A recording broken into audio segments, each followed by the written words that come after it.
أعوذ بالله من الشيطان الرجيم.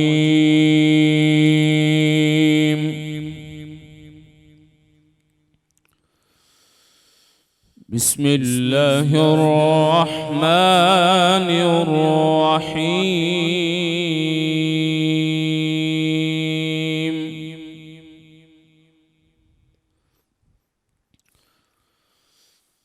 رب المشرقين ورب المغربين،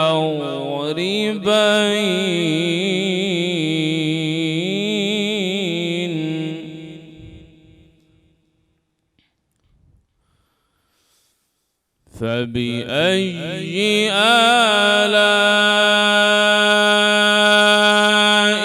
ربكما تكذبان؟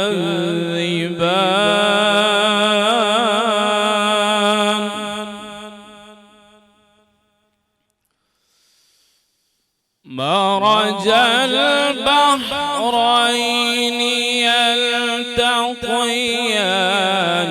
بينهما برزخ لا يبغيان،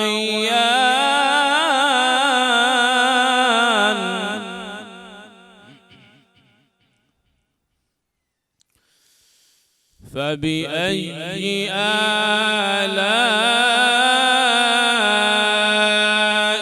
ربكما تكذبان؟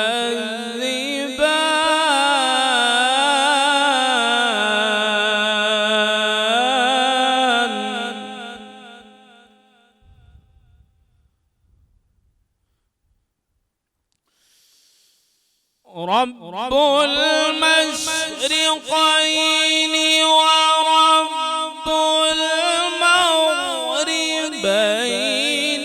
فبأي آلاء ربكما تكذبان؟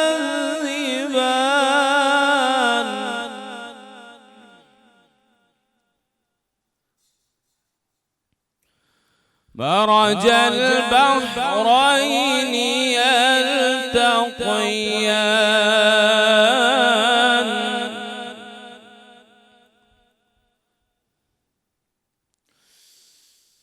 رب المشرقين ورب المغربين، فبأي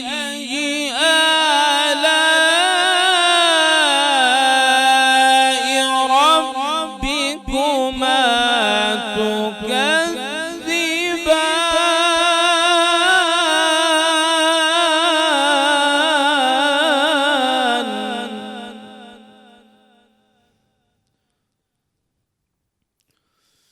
مرج البحرين يلتقيان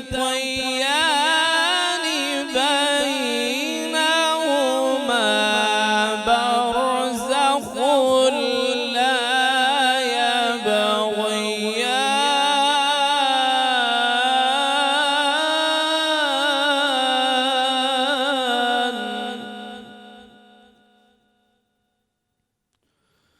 فبأي آلاء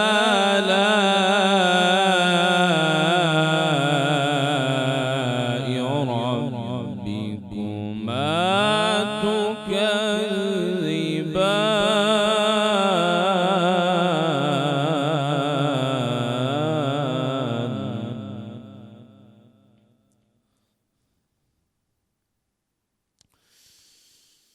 يخرج منهما اللؤلؤ والمرجان، فبأي آلاء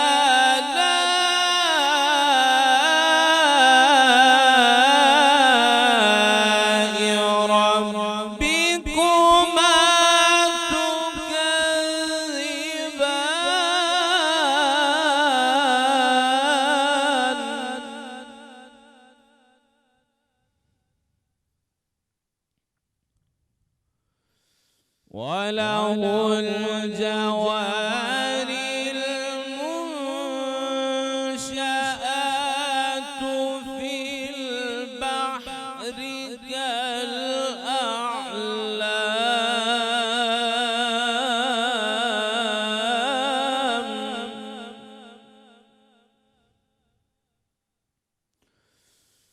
فبأي آلاء ربكما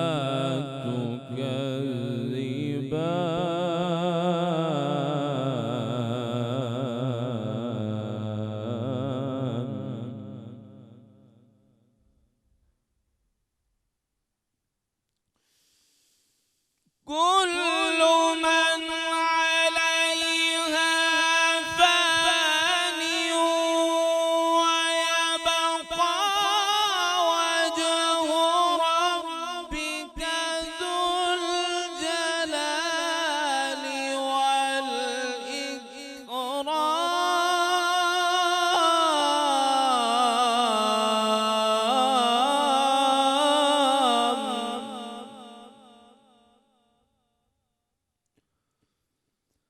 فبأي آلاء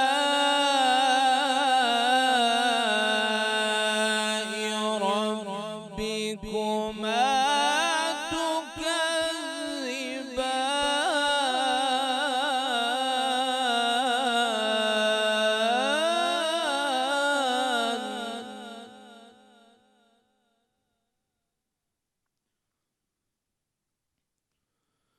كل من عليها فان ويبقى وجه ربك ذو الجلال والإكرام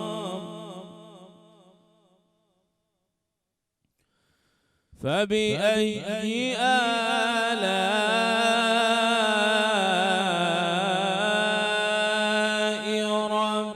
ربكما تكذبان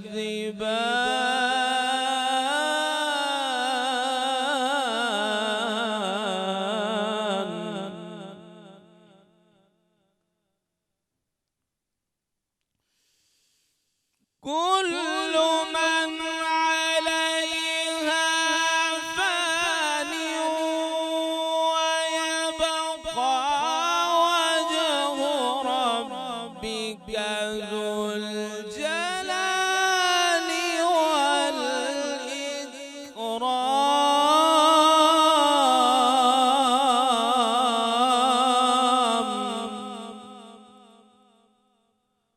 فبأي آلاء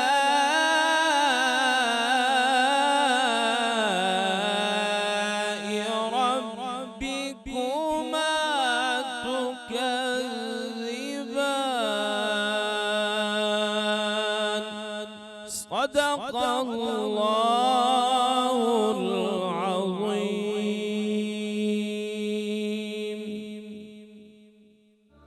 بسم اللہ جو نہ بجھ سکے کبھی وہ روشنی ہوں، میں زندگی ہوں، میں خوشی ہوں۔ اپنی زکوٰۃ اور عطیات ڈپلیکس اسمائل اگین فاؤنڈیشن کو دے کر آپ بھی خوشیاں بانٹیں۔ بسم اللہ الرحمن الرحیم، السلام علیکم صلی اللہ علیہ وآلہ وسلم۔ برکت رمضان میں دعا ملک کی طرف سے آپ سب کو خوش آمدید۔ میرے ساتھ آج موجود ہیں پاکستان کا بہت بڑا نام، جنہوں نے پاکستانی خواتین کی خدمت کے لیے بے انتہا محنت کی اور اپنے نام کو منوایا۔ جناب، ان کو انٹروڈیوس کرانے سے پہلے میں چاہتی ہوں کہ ایک نیکی ذرا شروع کر دیجیے۔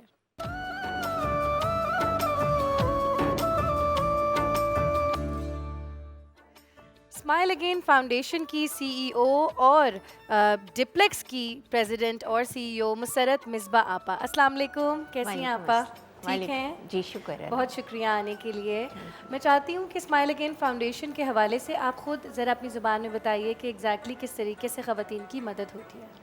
اوکے، تو یہ جو تیزاب یا مٹی کے تیل سے جلائے جانے کے واقعات جہاں کہیں بھی ہوتے ہیں پاکستان میں، وہاں پر ہم جیسے ہمیں پتہ چلتا ہے تو ہم بچیوں تک پہنچتے ہیں، اور اس کے بعد ان کو اگر وہ اللہ تعالیٰ ان کو زندگی دے دیتا ہے تو پھر ہم ان کو کسی بہتر میڈیکل فیسلٹی میں لا کے ان کا علاج شروع کر دیتے ہیں۔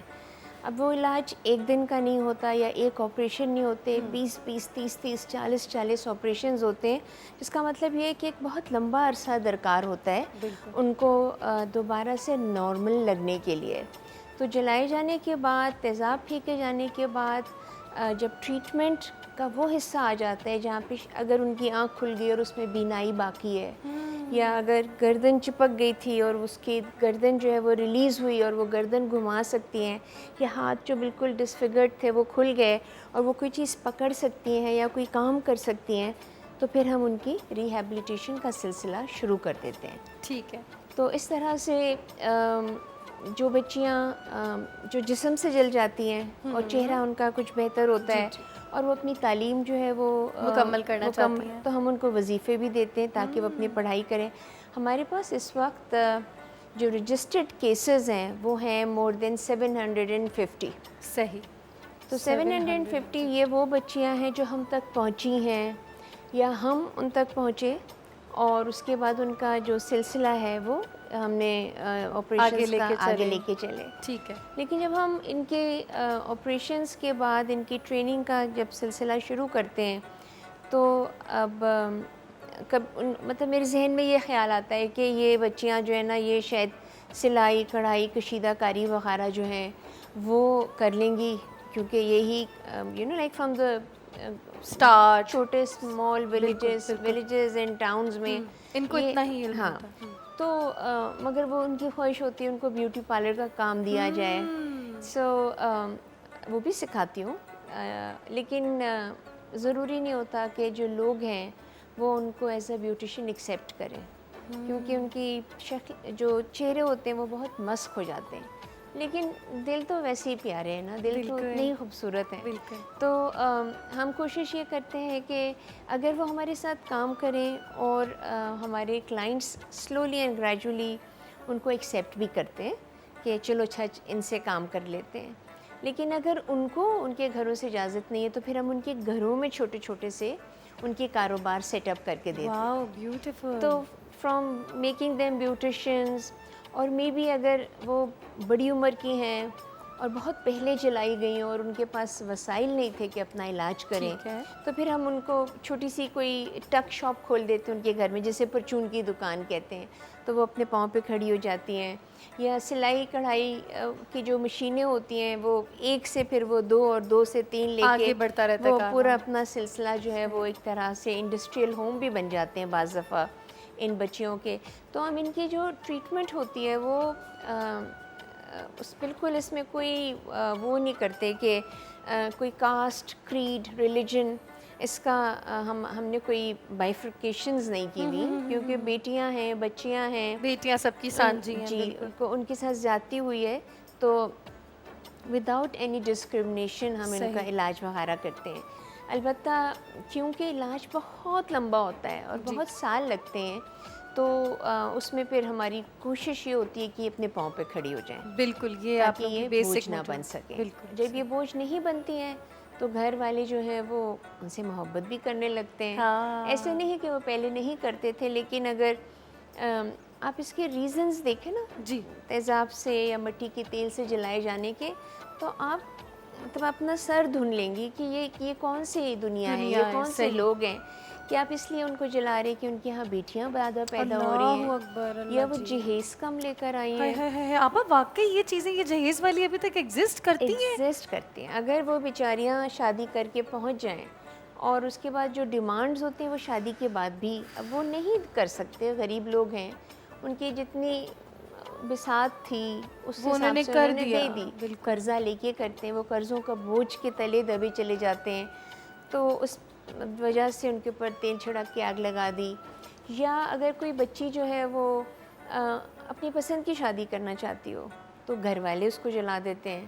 اگر وہ کسی سے انکار کرتی ہے کہ میں نے اسے شادی نہیں کرنی، یہ میری عمر سے 40 سال بڑا ہے، ٹھیک ہے، تو وہ پھر آدمی اس کو اوپر تیزاب پھینک دیتا ہے کہ اگر تم میری نہیں تو تم کسی کی نہیں ہو سکتی ہو. صحیح. سو اس طرح کے بلیویبل ریزنز ہیں جو کہ جس کی وجہ سے ان بچیوں کے ساتھ جو ہے وہ اس قسم کا وائلنس ہوتا ہے، ایکسٹریم وائلنس. بالکل. پھر گھر کے وہ جو ہوتی ہے نا آپ کے وراثت کے معاملات، اللہ اکبر، ان کے لیے بھی؟ جی، کہ مطلب اتنا سا گھر کا ٹکڑا ہے اور اگر اس میں بیٹی کا کچھ حصہ ہے تو بیٹی کو جلا دو تاکہ اللہ وہ جی، چچا کے اس کو مل جائے یا اپنے بھائیوں کو مل جائے. اب یہ تمام باتیں سوچ کر آپ کہتے ہیں کہ یہ ریزنز ہیں، تو مطلب اس کا مقصد کیا ہے، یہ کیوں ہے؟ مطلب تعلیم کا فقدان ہے، مان لیتے ہیں کہ تعلیم جو ہے وہ نہیں مل پائی بچیوں کو یا ان کے والدین کو یا ان کے پرانے مطلب پیچھے جائیں ان کے خاندان والوں کو، لیکن کیا قرآن ایک ایسا کتاب ذریعہ ان کے پاس نہیں ہے جس میں ہر چیز کے اوپر لکھا ہوا ہے؟ بیٹیاں اپنی پسند سے شادیاں کر سکتی ہیں، اگر کسی شادی میں ناخوشی ہے اور اگر میاں طلاق دے سکتا ہے تو بیوی جو ہے وہ بھی خلا لے سکتی ہے. بالکل. جہیز رسول پاک صلی اللہ علیہ وسلم نے اپنی بیٹی کو دیا کیا تھا؟ صحیح ٹھیک ہے، بات ہے. اور بیٹی کی پیدائش مطلب رسول اللہ صلی اللہ علیہ وسلم اپنی جگہ سے اٹھ جاتے تھے، بالکل اپنے ان کے ماتھے پہ بوسہ دے کے اپنی جگہ پہ بٹھالتے. بالکل بالکل. یہ وہ محبت تھی ایک رشتے کی، ٹھیک ہے، ایک عورت کی، ٹھیک ہے. مطلب ہمارے یہاں صرف ایک ماں کا رشتہ ہے جس کے بارے میں ایک بہت زیادہ بتایا جاتا ہے، لیکن بالکل صحیح کہہ رہی ہیں. بیوی، بیٹی، بچی، نانی، دادی، خالہ، پھپھو، ہر روپ میں محبت ہے عورت. مطلب یہ اور ایک سوال میرے ذہن میں آ رہا ہے مصرت صاحبہ، مجھے یہ بتائیے کہ یہ خیال آپ کے ذہن میں کیسے آیا؟ دیکھیں نیکیاں تو پروردگار عالم الہام کی طرح دلوں پر نازل کرتا ہے اور جسے ہدایت ہوتی ہے، جسے توفیق ہوتی ہے وہی کرتا ہے، لیکن یہ جو برن شدہ بچیاں تھیں، خواتین تھیں، تو یہ ان کا کیسے آپ کے دل میں آیا؟ میں آپ کو سچ بتاؤں کہ یہ اللہ تعالیٰ کی طرف سے ہی آپ کو موقع ملتا ہے. ہم سب کو موقع ملتے ہیں اور کچھ کم کرتے ہیں، کچھ زیادہ کرتے ہیں، اور کچھ ایسے بھی ہوتے ہیں جو سنتے ہیں اور منہ بھی پھیر لیتے ہیں. تو خوش نصیب ہوتے ہیں وہ لوگ جن کو اللہ تعالیٰ یہ موقع دیتا ہے. اور میں سمجھتی ہوں بد نصیب ہیں جن کو یہ موقع ملتے ہیں اور وہ سوچتے ہیں کہ اچھا چلو کل دیکھیں گے، ابھی بس ابھی نہیں، بعد میں آنا. تو یہ تمام چیزیں جو ہیں اور یہ خیال، کیونکہ آپ کو پتہ ہے میرا تعلق جو ہے وہ سیلوں سے، بالکل بیوٹی سے اور خوبصورتی عورتوں کی، چہرے میں دانا، بال سفید ہو گئے، میری طرف نہ دیکھیں ہاں. اچھا یہ میرا ڈریم ہے، میں کہتی ہوں میں جب مرکز غصے میں ہوں گی تو میں بال ڈائی نہیں کراؤں گی. سفید بال بڑے حسین لگتے ہیں، آپ کو پتہ ہے گریس ہوتی ہے. جی تھینک یو. سو مصرت صاحبہ پہ سوٹ کر رہا ہے، ہر ایک پہ اتنا سوٹ نہیں کرتا، آپ پہ ماشاءاللہ بہت اچھا لگ رہا ہے. بس دیکھیے کبھی غرور نہیں کیا. نہیں، میں سمجھتی ہوں کہ ٹائم نہیں ملتا بیٹے. اور جب یہ بیوٹی کے حوالے سے بات ہو رہی تھی تو ایک بچی میرے پاس آئی جس کا چہرہ مسک تھا اور وہ میرے پاس آئی صرف اس لیے تھی کہ میں شاید میک اپ سے اس کا چہرہ ٹھیک کر دوں. اللہ جی، اچھا. پھر اس کی ایک آنکھ نہیں تھی، اس کی ناک کی جگہ سوراخ تھا، گردن چپکی ہوئی تھی، تیزاب اس کے اوپر پھینکا گیا تھا.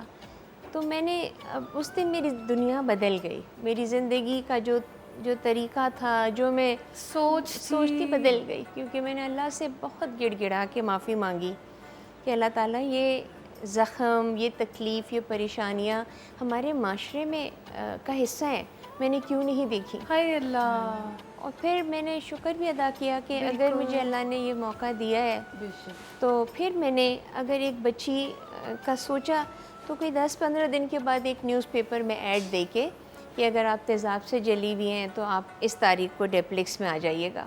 میں یہ سمجھی کہ 2-4 اور بچیاں آ جائیں گی تو میں ان کا علاج کرا لوں گی. اتنے میرے پاس میری اوقات وسائل تھے. ٹھیک ہے. تو اس وقت 42 برنٹ وکٹمز آ گئے اور 42 لڑکیاں، بچیاں، بڑی عمر کی خواتین، لڑکے بھی تھے. ان کو دیکھ کے میں نے کہا اللہ میاں جی میں نے 2-3 ہی کہا تھا، مجھے اتنے زیادہ اب کیا کروں گی، کیسے کروں گی. لیکن اللہ تعالیٰ سہارنے کے لیے آپ کو اتنے ہی وزن دیتا ہے جتنا آپ اٹھا سکتے ہیں. بالکل بالکل. تو پھر آہستہ آہستہ اس میں کام کرنا شروع کیا، لوگوں کو ملانا شروع کیا، ڈاکٹر سے بات کرنی شروع کی. اینڈ سلولی اینڈ گریجولی اب میرے پاس جو رجسٹرڈ پیشنٹ ہے، جیسے میں نے آپ کو بتایا کہ اراؤنڈ 750 سے یہ اوپر ہے. بہت بڑا نمبر ہے. بہت بڑا نمبر ہے. ان میں سے اب دیکھو کہ بہت سی بچیاں جو ہیں وہ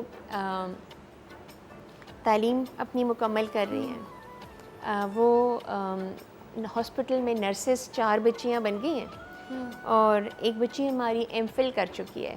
ماشاء اللہ آپا جنتی خاتون, آپ تو ڈائریکٹ جنت میں لینڈنگ ہوگی آپ کی ہیں. اور 26 لڑکیوں کی شادیاں ہوئی ہیں جو کہ نارمل بوائز کے ساتھ, یہ نہیں کہ کوئی وہ معذور ہیں. اچھا, تو ان کی بھی میں کہتی ہوں ان کو سلوٹ کے ان کے خاندان والے اور وہ بچے جو ہیں وہ ان سے شادیوں پہ تیار ہیں.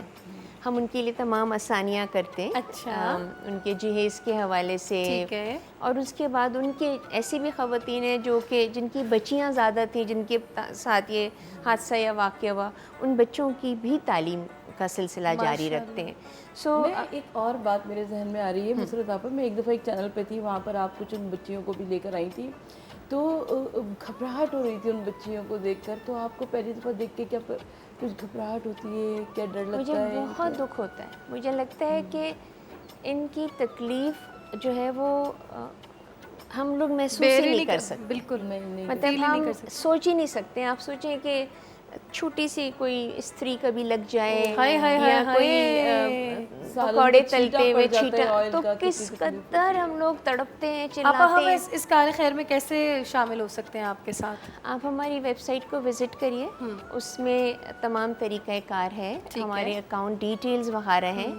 آپ www.deplexsmileagainfoundation کو کلک کریں گے تو آپ کو ساری ڈیٹیل, اس میں ان بچیوں کے بارے میں بھی ہے جو کہ کچھ کر چکی ہیں, ان بچیوں کے بارے میں بھی ہے جو بچیاں جن کے آپریشنز ابھی ہونے ہیں, کیونکہ ہم پورے سال میں 100 سرجریز کرتے ہیں. ٹھیک ہے, تھینک یو سو مچ آپا. اور اسمائل اگین فاؤنڈیشن جو کہ پاکستان کا ایک بہت بڑا نام ہے اور ہم بہت زیادہ اعتماد کرتے ہیں اس فاؤنڈیشن پہ, کیونکہ انہوں نے جو بھی کام کیا ہے وہ آج تک ہمارے سامنے رہا ہے. میں چاہتی ہوں کہ آپ سب اس کار خیر میں شامل ہو جائیں کہ اللہ تعالیٰ ہمارے بھی رزق میں برکت ڈالے اور ان لوگوں کو بھی خوشیاں ویسے ہی میسر ہوں جیسے ایک عام لڑکی کو ہوتی ہیں. چھوٹی سی بریک پہ جاتے ہیں, واپس آئیں گے برکت رمضان میں.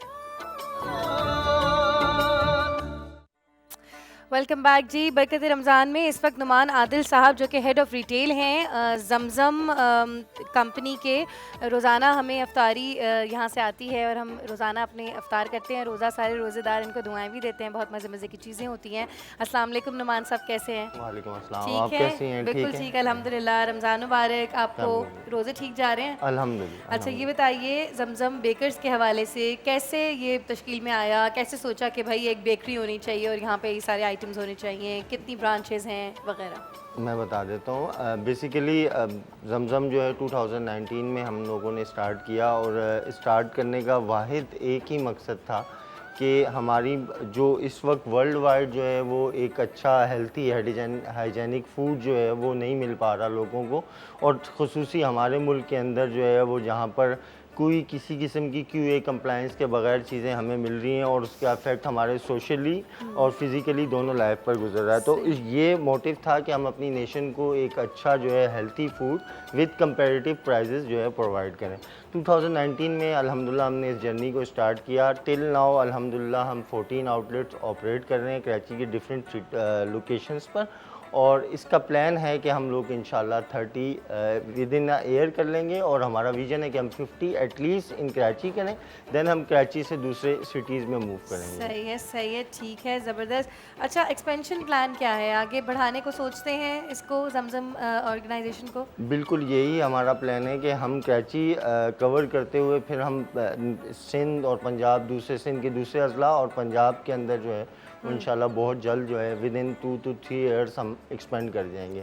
ویژن یہی ہے کہ ود ان کراچی ہم 50 آؤٹلیٹس کرنے کے بعد انشاءاللہ ہوپ سو ہم دوسرے سٹیز سندھ کے اور دین ہم پنجاب میں موو کریں گے, Punjab as well as KPK and Balochistan انشاءاللہ. زبردست, بہت خوب. اچھا پروڈکٹس کیا کیا ہیں زمزم میں؟ بیسیکلی سویٹس اینڈ بیکرز تو ہمارا کور پروڈکٹ ہے, اس کے ساتھ ہم لوگ الحمدللہ ہمارے پاس منرل واٹر ہے, آئس کریم ہے, چپس اینڈ نمکو ہیں. اب بیکری کی رینج اتنی بڑی ہوتی ہے, سویٹس میں بھی اسی طرح رینج ہوتی ہیں, تو ہمارے پاس جتنی بھی چیزیں ہم سول آؤٹ کر رہے ہیں وہ الحمدللہ ہمارے ان ہاؤس جو ہے نا وہ پروڈیوس کی جاتی ہیں, اور اس کی کیو کو کمپلائنس کو مینٹین کرتے ہوئے ہم جو ہے اپنی شاپس پر جو ہے پرووائڈ کرتے ہیں. اور یہ تمام تر جتنا بھی سفر ہوتا ہے را مٹیریل سے لے کے کنزیومر کے اینڈ تک جانے تک ہم جتنے بھی اسٹینڈرڈس ہیں ISO کے اور سندھ فوڈ اتھارٹی کے، ان تمام تر چیزیں جو بھی ادارے ہیں ان کی کمپلائنس کو فالو کر رہے ہوتے ہیں. ایون ڈیٹ کہ ہمارا فیکٹری سے برانچ تک جانے کا جو سفر ہوتا ہے، جو وہیکلز ہوتی ہیں وہ بھی ٹمپریچر کنٹرول ہوتی ہیں تاکہ کسی بھی لیول پر بیکٹیریل گروتھ نہ ہو سکے. اچھا ماشاء اللہ، یہ تو بہت اچھی بات ہے. یعنی کہ جن لوگوں کو ڈلیور ہوتا ہے زمزم وہ بالکل فریش ڈلیور ہوتا ہے. بالکل ایسا ہی. بالکل.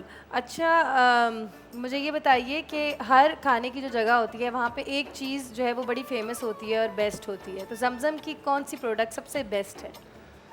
یہ بڑا ہی ڈیفیکلٹ کوشچن ہے میرے لیے، ہر بیکری کا ایک آئٹم مشہور ہوتا ہے نا. میرے لیے جو ہے وہ تمام تر چیزیں جو ہیں وہ ہمارے لیے تو ہم ہر جو ہے پروڈکٹ کو اسی طرح سے ہی کنسنٹریٹ کرتے ہیں جس طرح تمام تر چیزوں کو کیا جاتا ہے. بٹ اسپیشلی اگر آپ مجھ سے پوچھیں تو میں کہوں گا کہ آپ ہماری سویٹس ٹرائی کریں.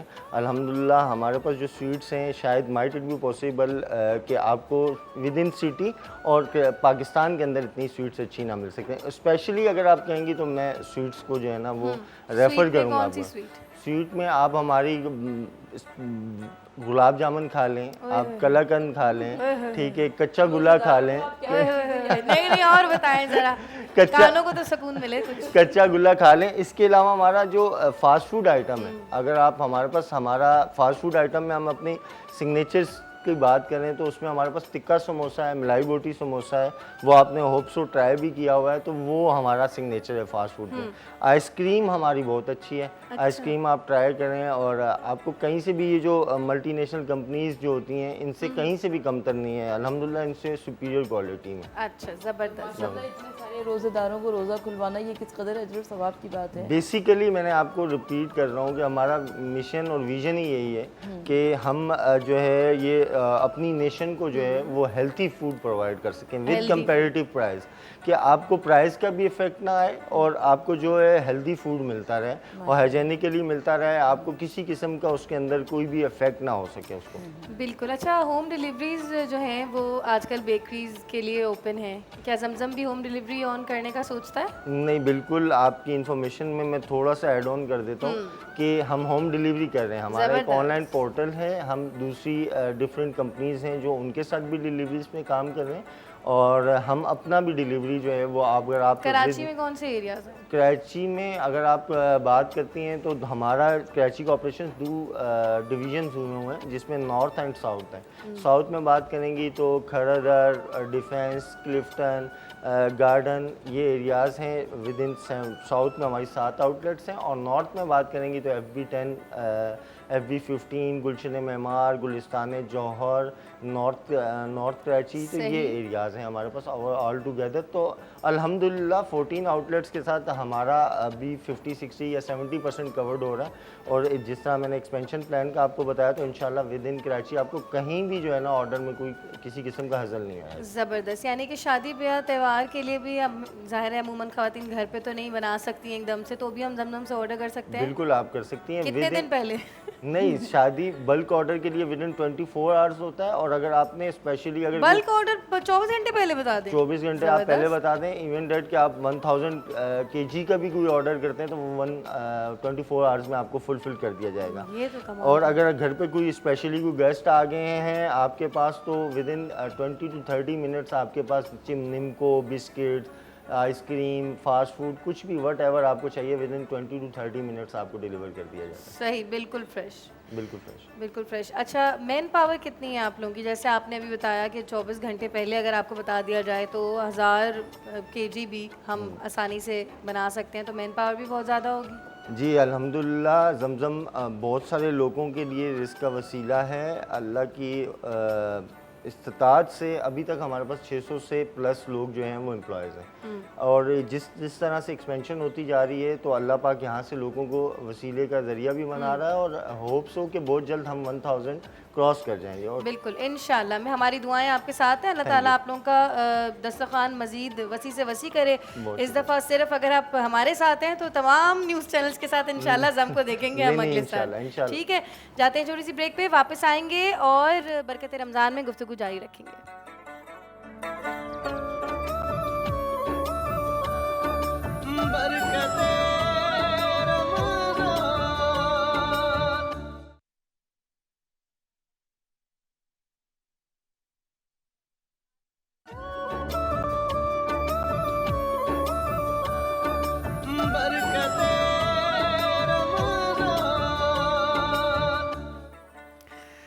برکت رمضان میں خوش آمدید. آج 23واں روزہ ہے اور 2 تاک راتیں گزر چکی ہیں, 4 مزید باقی ہیں.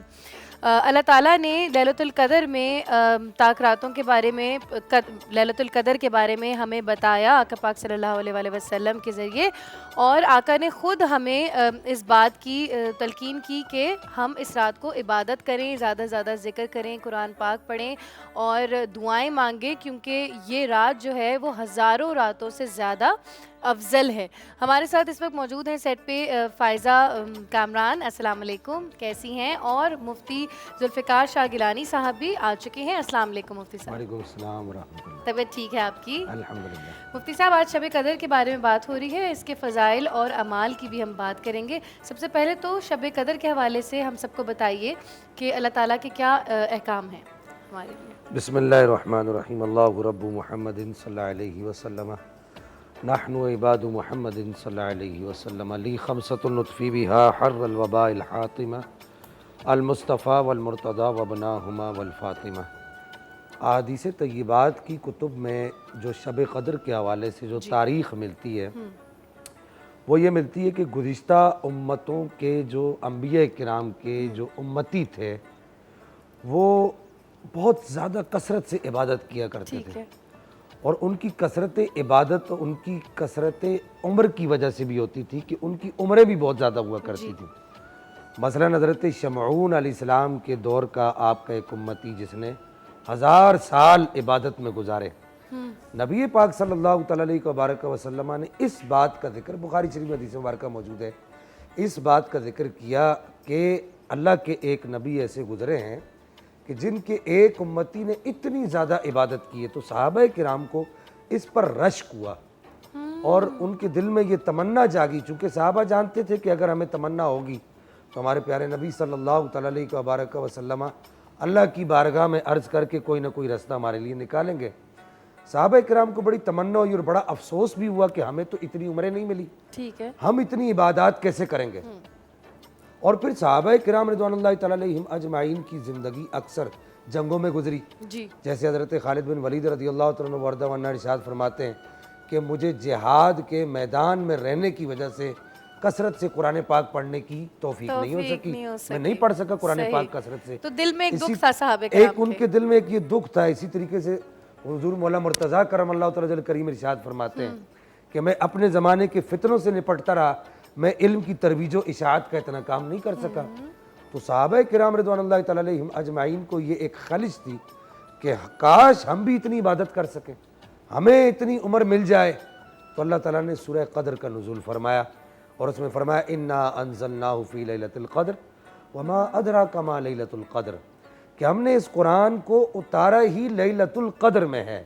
وما ادراک ما لیلۃ القدر, اور تم کیا جانتے ہو کہ لیلۃ القدر کیا ہے. لیلۃ القدر خیر من الف شہر, کہ لیلۃ القدر جو ہے وہ 1000 مہینوں سے بہتر ہے اس کی ایک رات میں عبادت کرنا. سبحان اللہ. نبی پاک صلی اللہ تعالیٰ علیہ وبارک وسلم لیلۃ القدر کے حصول کے لیے کثرت سے عبادت بھی کیا کرتے تھے اور صحابہ کرام کو ترغیب بھی دیا کرتے تھے. اور گائے بگائے آپ صلی اللہ تعالیٰ علیہ وبارک وسلم اپنی امت کے لیے صحابہ کرام کو کہا کرتے تھے کہ میری امت کو میری طرف سے یہ پیغام پہنچا دینا کہ لیلۃ القدر کو رمضان المبارک کی تاک راتوں میں تلاش کریں. ٹھیک ہے. ایک حدیث مبارکہ یہ بھی ملتی ہے کہ نبی پاک علیہ الصلوۃ والسلام اچانک اپنے حجرہ انور سے باہر تشریف لاتے ہیں اور نبی پاک علیہ الصلوۃ والسلام آ کر ارشاد فرماتے ہیں کہ تم میں سے کس بات پر مد بیڑ ہو رہی تھی, کس بات پر بحث کر رہے تھے. تو صحابہ کرام نے عرض کی کہ یا رسول اللہ ہم آپس میں کسی مسئلے پر گفتگو کر رہے تھے اور بحث کی صورت اختیار کر گیا. تو آپ علیہ الصلوۃ والسلام نے ارشاد فرمایا کہ تم میں سے 2 آدمی جو جھگڑ رہے تھے ان کے جھگڑے کی وجہ سے اللہ تعالیٰ نے لیلۃ القدر کو مخفی کر دیا. اب یہاں پر نبی پاک صلی اللہ تعالیٰ علیہ وبارک وسلم نے ارشاد فرمایا کہ اب لیلۃ القدر کو تم رمضان المبارک کی آخری راتوں میں تاک راتوں میں تلاش کرو. اب یہاں ایک بات اہم یہ بھی عرض کر دوں کہ اللہ نے جو لیلۃ القدر کو مخفی رکھا یہ بڑی اہم بات ہے. میں بھی یہی پوشیدہ رکھا. اس کی وجہ کیا ہے؟ اس کی بہت ساری وجوہات. لکھی ہیں محدثین نے، ان میں سے 2 وجوہات بڑی عام ہیں۔ جی ایک وجہ تو یہ ہے کہ اگر کسی چیز کا ہمیں علم ہو جائے تو اس کی قدر ہمارے دل سے ختم ہو جاتی ہے، صحیح، ہم اس کی قدر نہیں کرتے، پھر ہم سارا سال ایسے جو ہے وہ یوں سمجھیے کہ عبادت میں نہ گزاریں اور اس دن کر لیں، بس اس دن ہمیں پتہ ہو کہ یہ ایک معین دن ہے تو قدر ختم ہو جائے گی۔ صحیح صحیح، وہ کسی نے بڑی پیاری بات کہی، اس سے لگے ہاتھوں میں یہ بات عرض کر دوں کہ تو سارا سال انتظار کرتا رہتا ہے کہ لیلۃ القدر کب آئے گی، شب قدر کب آئے گی، شب برات کب آئے گی، شب معراج کب آئے گی، تو کہا کہ اگر تو قدر کرنے والا بن جا تیری ہر شب قدر ہے۔ سبحان اللہ، تو اصل یہ اس میں ایک راز یہ تھا کہ تاکہ ہم اپنی ہر شب کو شب قدر بنا لیں۔ حضرت سیدہ عائشہ صدیقہ رضی اللہ تعالیٰ عنہا نے عرض کی یا رسول اللہ، ترمذی شریف حدیث مبارکہ موجود ہے، اگر مجھے پتہ لگ جائے کہ آج کی شب قدر ہے تو میں کیا کروں، ہاں کون سا ایسا عمل کروں کہ مجھ شب قدر کو پالوں؟ تو نبی پاک علیہ الصلوۃ والسلام نے ارشاد فرمایا کہ اے عائشہ اس طرح دعا کیا کرو، اللہم انک عفو تحب العفو فاعف عنی یا غفور، کہ اے اللہ، اللہم اے اللہ، انک بے شک تو عفو معاف کرنے والا ہے، تحب العفو اور معاف کرنے کو تو پسند فرماتا ہے، فاعف عنی تو اے پاک پروردگار مجھے بھی معاف فرما دے، یا غفور اے مغفرت کرنے والے۔ اس حدیث مبارکہ کو دیکھ کر محدثین نے لکھا کہ ہمیں چاہیے کہ رمضان المبارک کی مغفرت ہر رات، اچھا ہر رات، بعض اقوال یہ بھی ملتے ہیں کہ رمضان شروع ہوتے ہی لیلۃ القدر شروع ہو جاتی ہے، صحیح ہے، کبھی ایسا بھی ہوتا ہے کہ رمضان کی چاند رات کو بھی لیلۃ القدر ہوتی ہے اور ہمیں معلوم نہیں ہوتا۔ اچھا آج میں یہی سوچ رہی تھی کہ جب 29 روزے ہوں، جب جی ہاں، 30واں نہ ہو اور 29ویں کو کیا پھر لیلۃ القدر ہوگی؟ وہ لیلۃ القدر بھی ہو سکتی ہے، وہ لیلۃ الجائزہ بھی ہو سکتا ہے۔ میں ایک اور چاند رات کی بات کر رہا ہوں، جس دن چاند رمضان کا نظر آتا ہے وہ لیلہ بھی لیلۃ القدر ہو سکتی ہے، یعنی وہ رات بھی لیلۃ القدر ہو سکتی ہے۔ وہ تو آخری عشرے میں ہوتی ہے۔ جی ہاں، نبی پاک صلی اللہ تعالیٰ علیہ وسلم نے جہاں یہ ارشاد فرمایا کہ اس کو آخری طاق راتوں میں تلاش کرو، وہاں یہ بھی ارشاد فرمایا اس کو رمضان کی طاق راتوں میں تلاش کرو، دونوں طرح کی حدیثیں ملتی ہیں۔ تو اب جو رمضان کا جو پہلا روزہ نا عین ممکن ہے وہ بھی لیلۃ القدر ہو۔ اچھا، ایک حدیث مبارک سے یہ پتہ چلتا ہے کہ پورے رمضان کی طاق راتیں، پوری رمضان کی طاق راتیں ہو سکتی ہیں۔ اچھا یہ میں نے پہلی دفعہ ایک سنا ہے۔ حدیث سے یہ بھی پتہ چلتا ہے، اور ایک حدیث سے یہ پتہ چلتا ہے کہ بعض احادیث ایسی بھی ہیں جن سے تعین بھی ہوتا ہے کہ ہو سکتا ہے کہ 27 کو، ہو سکتا ہے 21 کو۔ نبی پاک صلی اللہ تعالیٰ علیہ وسلم نے اپنی امت کی آسانی کے لیے بہت ساری باتیں ایسی ارشاد فرما دی ہیں کہ جو سمجھدار راہ اشارہ کافی ہے کہ اگر کوئی سمجھدار ہوگا، اس کو تلاش کرنے کی کوشش کرنے والا ہوگا، تھوڑی شدھ بد رکھتا ہوگا روحانیت کے ساتھ، تو وہ لیلۃ القدر کو پانے کی کوشش ضرور مفتی کرے صاحب، گا۔ کیونکہ میں آپ سے ایک اسٹوڈنٹ کی طرح سیکھ رہی ہوتی ہوں اور آپ میرے علم میں جو ہے وہ اضافہ کرتے ہیں روزانہ، اور رمضان شریف کے بعد میں اپنے علماء کرام کو بہت یاد کروں گی، سروت آپا کو بھی اور اپنے مفتی صاحب کو بھی۔ مجھے بتائیے گا کہ طاق رات جو ہوتی ہے وہ ہر سال تبدیل ہوتی ہے یا ایک ہی تاریخ ہوتی ہے جو ہر سال وہی ہوتی ہے؟ طاق رات ہر سال تبدیل بھی ہو سکتی ہے، ہر سال تبدیل نہیں بھی ہو سکتی، یہ بھی عرض کروں۔ یہ اللہ تعالیٰ کی مرضی پر منحصر ہے، وہ چاہے تو 21 کو لیلۃ القدر کر دے، طاق رات سے مراد یہ کہ لیلۃ القدر کر دے، وہ چاہے تو 23 کو کر دے، وہ چاہے تو 25 کو کر دے۔ ایک نشانی یہاں پر عرض کر دوں میں، اہم بات کہ لیلۃ القدر کی نشانیوں میں سے ایک اہم نشانی کہ بزرگان دین فرماتے ہیں کہ جس دن لیلۃ القدر ہوتی ہے تو سمندر کا پانی میٹھا ہو جاتا ہے۔ اللہ تعالیٰ سب کچھ کر سکتا ہے، وہ یہ کرنے پر قادر ہے، تو اب اس کا مطلب یہ نہیں کہ ہم ساری رات سمندر کے پاس بیٹھے رہیں اور اس کے پانی کو چیک کرتے رہیں کہ یہ کب میٹھا ہوگا۔ آپ عبادت کرتے رہیں، آپ ہر رات کو یہ دعا مانگتے رہیں، اللہم انک عفو تحب العفو فاعف عنا یا غفور۔ اس کے علاوہ اور بھی علامات ہیں، نشانیاں ہیں، وہ پھر انشاءاللہ میں آہستہ آہستہ عرض کروں گا انشاءاللہ۔ سروت آپا مجھے بتائیے گا کہ خواتین جو ہیں ان کے لیے مشکل ہوتا ہے، سارے دن کے کام بہت زیادہ ہوتے ہیں اور شب بیداری کرنی چاہیے ظاہر ہے، مگر عورت کے لیے آپ خود بھی خاتون، آپ کو پتہ ہے مشکل ہوتا ہے، تو ہم اپنے دن کو کس طریقے سے سیٹ کر سکتے ہیں کہ ہم رات کو شب بیداری کریں اور یہ طاق راتیں ڈھونڈنے میں اپنا پورا جو ہے وہ ٹائم لگا سکیں؟ بسم اللہ الرحمن الرحیم، السلام علیکم۔ میں آپ سب کو ماہ رمضان المبارک کے 23ویں روزے کی مبارکباد پیش کرتی ہوں، اور اس دعا کے ساتھ کہ پروردگار عالم اس ماہ رمضان المبارک کو ہم سب کے لیے برکت کا، رحمت کا، مغفرت کا مہینہ قرار دے دے. آمین ثم آمین. اور سوال آپ کا بہت اچھا ہے خواتین کے حوالے سے. شہزادی کونین جناب فاطمہ الزہرا سلام اللہ علیہا کا طریقہ یہ تھا کہ آپ اپنے پیارے بچوں جو کہ جوانان جنت کے سردار امام حسن اور امام حسین علیہ السلام کو اوائل شب میں سلا دیا کرتی تھی. تھوڑی سی ان کی نیند پوری ہو جاتی تھی تاکہ وہ پوری شب عبادت الہی کر سکے. ظاہر ہے یہ گھرانہ وہ تھا جو کہ کائنات کی ہدایت کے واسطے آیا ہے. یہ ہمیں طریقے سکھانے کے لیے یہ طریقے تھے, ہماری تربیت کرنے کے واسطے یہ انداز تھے.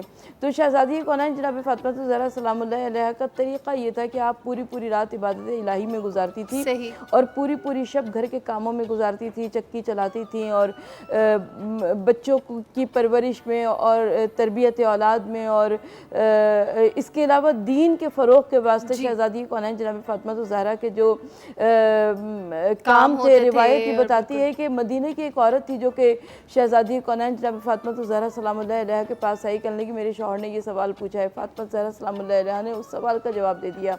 اب وہ گئی, راستے میں وہ بھول گئی. اب وہ دوبارہ آئی, اس نے پوچھا کہ وہ دوبارہ سے مجھے سمجھا دیجئے. اب وہ کئی دفعہ گئی, وہ راستے میں بھول جاتی تھی. وہ کئی مرتبہ واپس آئی. اب شرمندہ و شرمسار ہوئی شہزادی کونین جناب فاطمہ الزہرا سلام اللہ علیہا کے سامنے. فاطمہ الزہرا نے فرمایا کہ اگر تمہیں معلوم ہو جائے کہ تم کو علم دین دینے کے بدلے میں خدا ہمیں کون سا اجر و ثواب عطا فرما رہا ہے تو تم کبھی بھی نہ شرماؤ اپنا کوئی سوال پوچھنے سے. تو شہزادی کونین جناب فاطمہ الزہرا سلام اللہ علیہا کا طریقہ کار یہ تھا کہ بی بی پوری شب, ہم تو چند تاخراتوں کی بات کر رہے ہیں, ہم تو لیلۃ القدر کی بات کر رہے ہیں, فاطمہ الزہرا سلام اللہ علیہا کی پوری زندگی عبادت الہی میں اس شان سے گزری کہ جب شہزادی کونین بیاہ کر مولا مشکل کشا شیر خدا علی مرتضیٰ کے گھر میں تشریف لائیں تو فاطمہ زہرا نے فرمایا, کہا کہ یا علی ایک گھر وہ ہے جو کہ میں چھوڑ کر آئی ہوں, یعنی اپنے بابا کا گھر. ایک گھر وہ ہے جس گھر میں آئی ہوں, یعنی میرے شوہر کا گھر, اور اس گھر کو بھی مجھے چھوڑ کر جانا ہے ایک تیسرے گھر میں جو کہ مقام قبر ہے. یا علی مرتضیٰ آج کی شب, ہم تو ایسے نہیں سوچتے, آج کی شب کیا بہتر یہ نہیں ہے کہ ہم دونوں مل کر اس تیسرے گھر کی تیاری کریں. اور مولا کائنات علی مرتضیٰ شیر خدا نے اور جناب فاطمہ الزہرا سلام اللہ علیہا نے جا نماز عبادت کو بچھا لیا. اور وہ جو شب وصل شب عروسی تھی وہ ان دونوں شخصیات کی عبادت الہی میں گزری. یہی وجہ ہے کہ جب رسول خدا صلی اللہ علیہ وآلہ وسلم صبح کو گھر میں تشریف لائے تو آپ نے پوچھا کہ یا علی آپ نے فاطمہ کو کیسی زوجہ پایا. تو اب مولا کائنات علی شیر خدا نے فرمایا, کہا کہ یا رسول اللہ صلی اللہ علیہ وآلہ وسلم میں نے فاطمہ کو عبادت الہی میں بہترین مددگار پایا. سبحان اللہ, سبحان اللہ, بہت خوبصورت. اور آپا نے بالکل صحیح فرمایا کہ ہم یہ وہ گھرانہ ہے کہ جس سے ہم لوگ اپنی زندگی کی چھوٹی سے چھوٹی اور بڑی سے بڑی چیز کو سیکھتے ہیں. اور ہم لوگوں نے فائزہ جب ہماری شادیاں ہوتی ہیں تو ہم تو کیا قدموں کی دھول بھی نہیں ہے, ظاہر ہے ہمارے ذہن کی وہ سوچ وہاں تک جا ہی نہیں سکتی جو ہماری بی بی کی سوچ تھی, مگر ہمیں ان سے سیکھنا ہے. ایک بات یہاں میں عرض کر دوں, مجھ سے نہیں رہا جا رہا. سیدہ خاتون جنت صبح جب مؤذن حضرت بلال رضی اللہ تعالیٰ وردہ عنہ اذان دیتے تھے نا, تو آپ آسمان کی طرف سر اٹھا کے عرض کرتی تھی کہ مولا تیری رات اتنی چھوٹی ہے کہ فاطمہ کا ایک سجدہ بھی پورا نہیں ہوتا. سبحان اللہ, سبحان اللہ. فائزہ میں چاہتی ہوں کہ آپ بارگاہ نبی میں ذرا کچھ ارشاد کر دیجئے. ایک دعائیہ کلام جی. اے خدا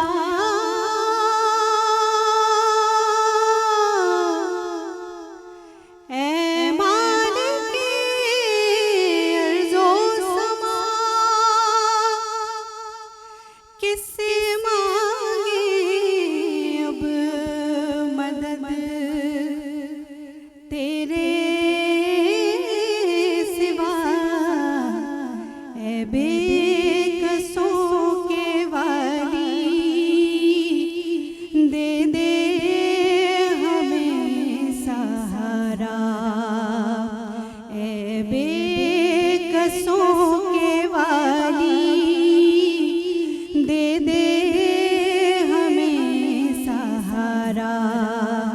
مشکل میں اب میں نے, مشکل میں ہم نے تیری رحمت کو ہے پکارا, بے